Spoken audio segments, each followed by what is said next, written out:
Donald and Douglas didn't mind what work they did. This meant they often took trucks, as the other engines detested them. However, even the twins needed a reprieve from goods. Pulling coaches was a welcome change.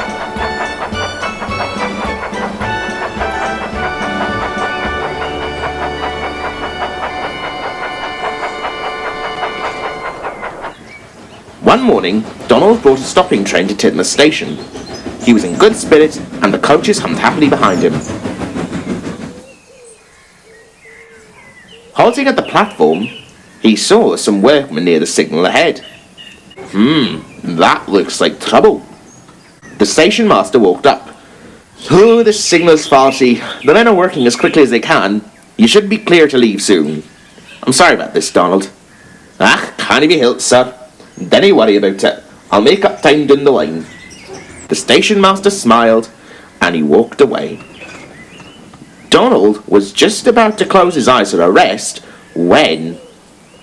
Should have known trouble would follow that engine. When Donald first arrived, he collided with the Tidmouth signal box due to slippery rails.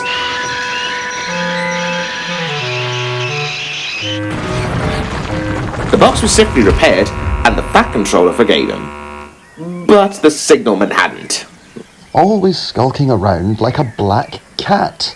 First my box and now my signals.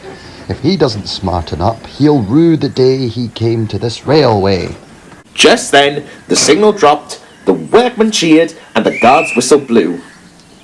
The driver hurried the train away, but Donald was furious.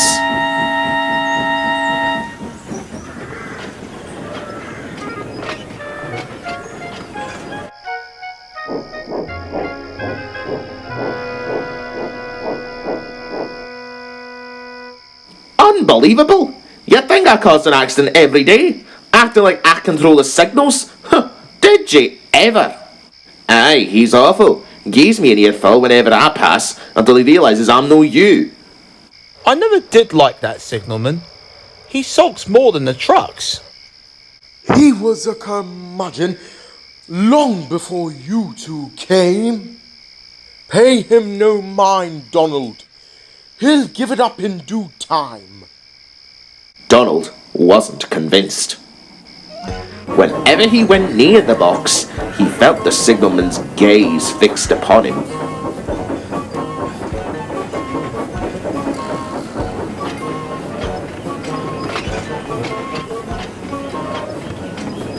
He could hardly shunt without receiving complaints.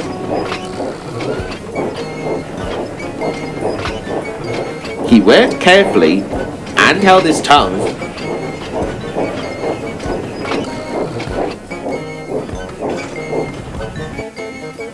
But his patience was wearing thin.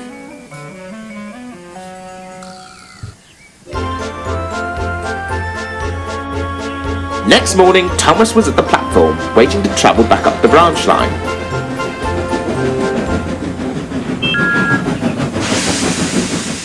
His signal dropped just as Donald arrived from the opposite direction with empty trucks. He whistled, "Hello," catching the signalman's attention. Ugh, just my luck.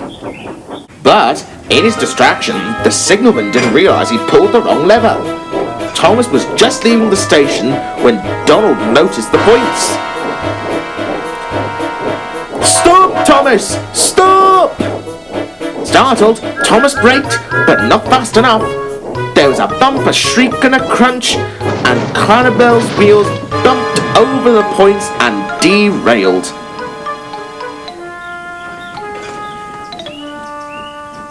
My poor axles! Thomas's guard was cross as the signalman descended from the box. "What are you playing at? You're working points, not circus rides." I was doing just fine until the black cat came creeping in. Donald could stay silent no longer. "I don't know any railway where engines control points or signals. That's your job." Don't tell me how to do my job. You're quite good at being a bad omen, let me tell you. The signalman turned. It was the fat controller. Sir, I... Report to my office at once. I'm quite interested in how Donald's mere presence led to this. He motioned to the accident. Thomas's crew were trying to pacify the angry passengers. Ashamed, the signalman walked silently towards the station. I'm sorry if I caused any trouble, sir. You did nothing of the sort. Without your warning, Thomas may have had a worse accident. I trust you can assist with the clean-up. Donald gladly obliged. He and the workmen soon got everything right, and Thomas hurried off with a thankful whistle.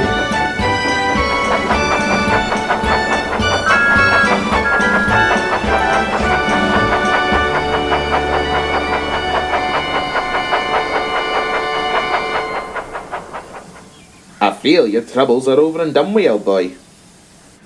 And Donald's driver was right. The signalman failed to convince the fat controller of his innocence and was relocated to another box on a much quieter part of the island. Thankfully, the new signalman at Tidmouth was much friendlier to the engines. Donald was relieved. And from that day on, there was no more talk of him being a black cat ever again.